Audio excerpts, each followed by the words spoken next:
اهلا بكم في سيك لينك، وانا سيف لاشين، والنهارده هنكمل في سلسله الاحتراف. ميعادنا جه مع الفيديو الخامس، والنهارده بقى هنتكلم عن حاجه مهمه ومميزه جدا، وهي اهم المصطلحات في مجال السايبر سيكيورتي. يعني ببساطه شديده احنا هنتعلم النهارده لغه العدو اللي احنا بنتعامل معاه، اللي هي طبعا لغه الهاكر. النهارده هنفك اهم المصطلحات واهم الشفرات اللي ممكن تكون سمعتها قبل كده وما كنتش فاهم عنها اي حاجه. الفيديو ده هو قاموسك السري اللي هينقلك في عالم الامن السيبراني من مرحله الفهم النظري لمرحله التنفيذ العملي. تابع معايا بعد الانترو، ما تروحش بعيد عشان النهارده هيبقى فيديو جامد جدا. طبعا قبل ما نعوز نبني اي بيت لازم نبقى عندنا فهم لحاجه معينه، وهي اننا نقدر نفرق بين الطوب والرمل والاسمنت. طبعا في عالمنا وعالم الامن السيبراني لازم نكون فاهمين الفرق كويس والصحيح بين المصطلحات المختلفه اللي ممكن تقابلنا بشكل يومي واحنا بنتعلم السايبر سيكيورتي. تعالوا معانا نبدا باول مصطلح، يلا بينا. اول حاجه طبعا وهي الفولنربيلتي او الثغره.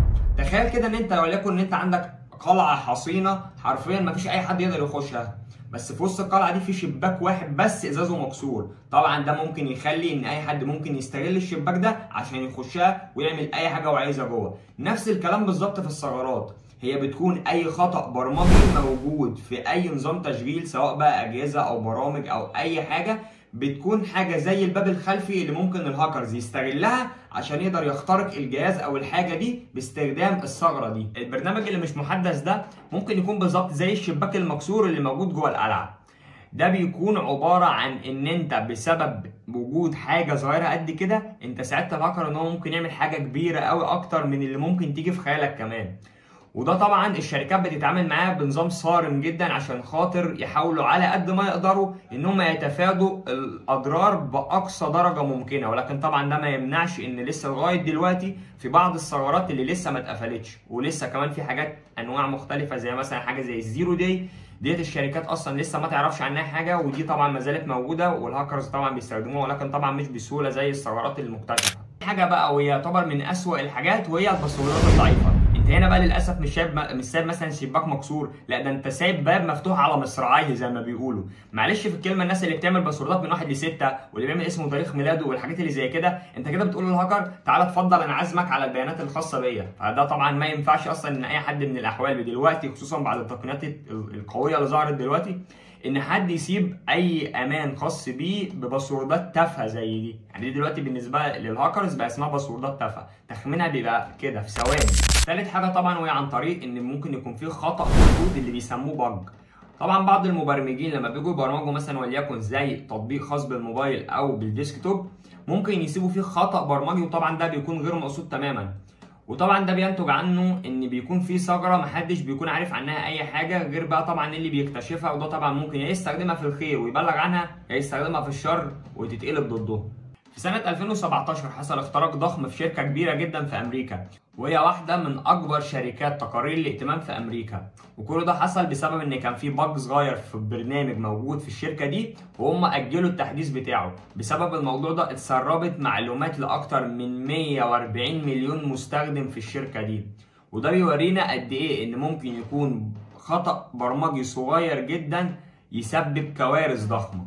لو الثغرة هي الشباك المكسور، فالثريت اللي هو التهديد هو الحرامي اللي ماشي في الشارع وشايف الشباك المكسور دوت ورصده طول الوقت، وطبعا عايز يدخل يسرق. التهديد ده هو ممكن يكون خطر يهدد اي حاجه موجوده في المكان، خصوصا ان احنا بنكون اصلا مش عارفينه او مش ملاحظين ان هو موجود. طبعا التهديد ده ممكن يكون على هيئه شخص اللي هو الهاكر، او برنامج زي الفيروسات، او تهديد من كوارث طبيعيه طبعا زي الزلازل او الحوادث اللي ممكن تحصل تدمر السيرفرات بسببها. طبعا اول نوع من التهديدات زي ما قلت من شويه وهو الهاكر او الشخص اللي راصد الثغره اللي موجوده في المكان وهو عايز يستغلها، وده طبعا بيعتبر من اخطر التهديدات اللي ممكن تهدد اي حاجه. تاني نوع طبعا معانا وهو البرمجيات الخبيثه، وطبعا دي ليها انواع متعدده زي الفيروسات سواء رانسوم وير بقى او اي حاجه مختلفه، وطبعا دي هي ادوات التهديد. تالت حاجه طبعا وهي التهديدات الداخليه اللي هي الانسايدر ثريت، وطبعا زي ما قلنا من شويه دي بتكون برضو من التهديدات الخطيره لانها بتبقى جايه من جوه المكان نفسه، ودي صعب انها ممكن تكون مكتشفه اصلا. الخطر اللي هو الريسك هو ان احتماليه التهديد اللي هو في مثالنا احنا الحرامي او الهاكر ان هو يستغل الثغره اللي هي كانت برضو في مثالنا الشباك المكسور وطبعا يسبب ضرر. ده معناه ان الخطر هو معادله بتساوي التهديد في الثغره. تخيل ان في شركه عندها انظمه قديمه جدا، وده طبعا معناه ان الفولنربيلتي هنا بتكون عاليه، وفي نفس الوقت في مجموعه من الهاكرز المحترفين بيكونوا مستهدفين الشركه دي، فده معناه ان الثريت عالي، وده طبعا يؤدي لان في خطر عالي على الشركه دي.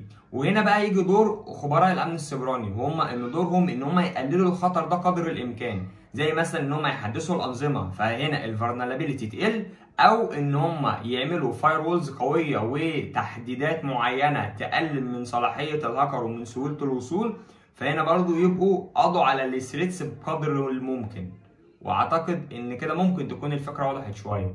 الاستغلال او الاكسبلويت هو الكود او الطريقه اللي بيستخدمها الهاكر عشان يأتاك المكان المستهدف. خلينا ناخد المثال ده كأن بالظبط الحبل اللي الحرامي بيستخدمه عشان يطلع بيه على الشباك المكسور. الاكسبلويت ده هو الاداه الفعليه اللي بتحول من ثغره نظريه لهجوم حقيقي. زي مثلا حاجتين، اول حاجه وهي الكود البرمجي، وده بيكون عباره عن سكريبت صغير الهاكر بيبعته للنظام عشان يستغل ثغره معينه. تاني حاجه طبعا وهي سلسله من الاوامر، دي بقى بتكون عباره عن اكتر من كود برمجي بيستخدمهم الهاكر مع بعض عشان يحقق هدف معين هو حاطه لمكان معين. فيروس وانا كراي اللي انتشر سنه 2017 كان بيستخدم اكسبلويت اسمه ايترنال بلو. الاكسبلويت ده كان في الاصل اداه سريه لوكاله الامن القوميه الامريكيه NSA واتسربت.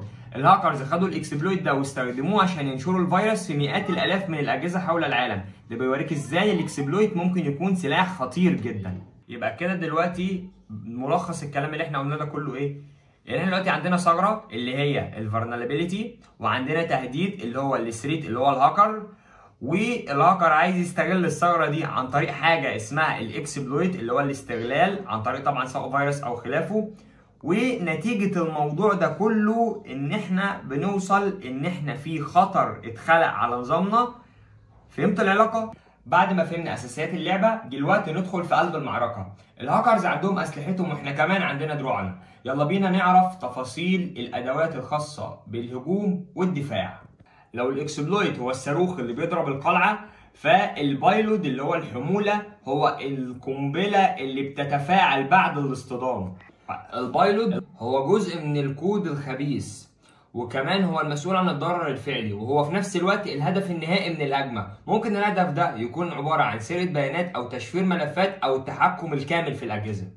اول نوع معانا هو الرانسام وير. الرانسام وير ده هو البايلوت بتاعه بيشفر كل الملفات الموجوده على الجهاز.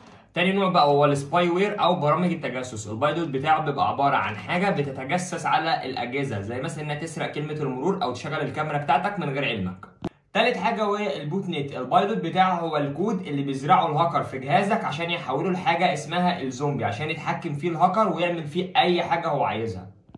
تخيل ان في ثغره جديده لسه مكتشفه، وليكن مثلا انها تم اكتشافها في نظام الويندوز او مثلا في متصفح زي جوجل كروم. الثغره دي الهاكر حب يستغلها، ولكن في نفس الوقت في حاجه، الثغره دي لا الشركه المصنعه تعرف عنها حاجه ولا خبراء الامن، وده معناه ان الثغره ديت ممكن يتم استغلالها بشكل سهل جدا. طبعا الثغره دي او الهجمه دي بنسميها الزيرو دي اتاك او هجمه يوم الصفر. طب هي ليه اتسمت كده اصلا؟ هي اتسمت كده لان الشركه يعني المستهدفه او اللي فيها الثغره دي بيكون عندها فرصه صفر يوم عشان تصلح الثغره دي قبل ما حد يستغلها، وده سبب تسميتها بهذا الاسم.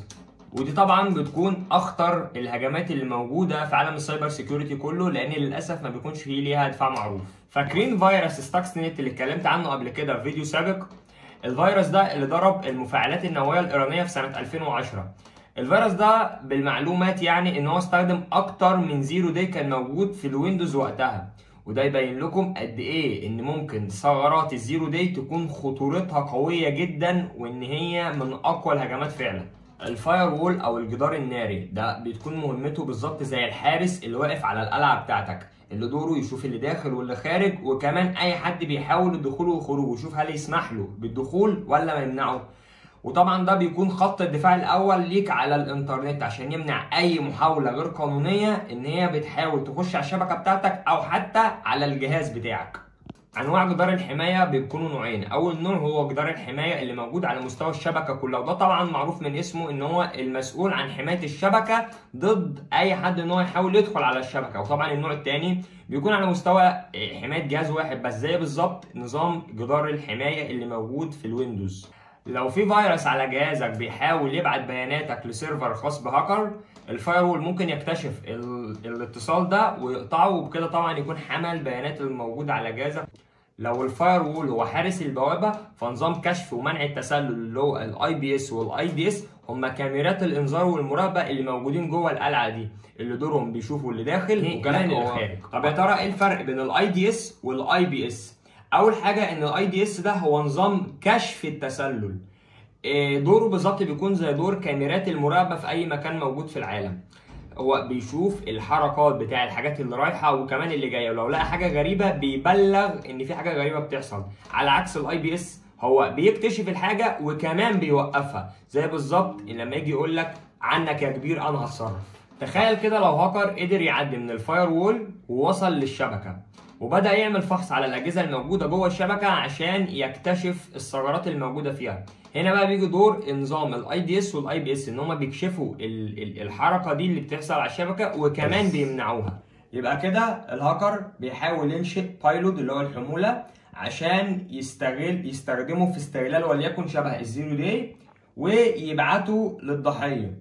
فطبعا بيقابله في الطريق الفاير وول بيمنعه. طب ولو قدر يعدي الفاير وول بيقابله نظام الاي دي اس والاي بي اس لمنع وكشف التسلل. ودي كده ببساطه المعركه اللي بتكون دايره على مدار 24 ساعه يوميا. طب يا ترى مين هم اللعيبه اللي مدورين المعركه دي؟ تعالى يلا بينا نعرف. زي اي فيلم، فهو برضو بالظبط عالم السايبر سيكيورتي هو عالم فيه قوه الخير وقوه الشر، في اللي بيستخدم قوته عشان ينقذ العالم بيه، وفي تاني اللي بيستخدم قوته عشان يضر. وطبعا بين دول ودول احنا دلوقتي هنحكي على انواع دول وعلى انواع دول. يلا بينا عشان ما اطولش عليكم. اول نوع معانا من اللاعبين بقى وهو البلاك هات هاكر، هاكر القبعه السوداء. وده بقى نقدر نعتبره الشرير بتاعنا في الفيلم. ده دوره ان هو بيقوم باختراق الانظمه وسرقه البيانات والتجسس طبعا بدون اذن قانوني، بهدف بقى سواء السرقه او النصب او باي هدف إن كان. المهم ان هو كل اهدافه بتكون مش كويسه. امثله طبعا على نشاطاتهم زي ان هم بيقدروا يسرقوا بطاقات ائتمانيه على الدارك ويب، او ان هم ينشروا فيروسات زي رانسوم وير على الاجهزه، او ان هم ممكن يعملوا هجمات بهدف سياسي او بهدف ديني او باي هدف إن كان.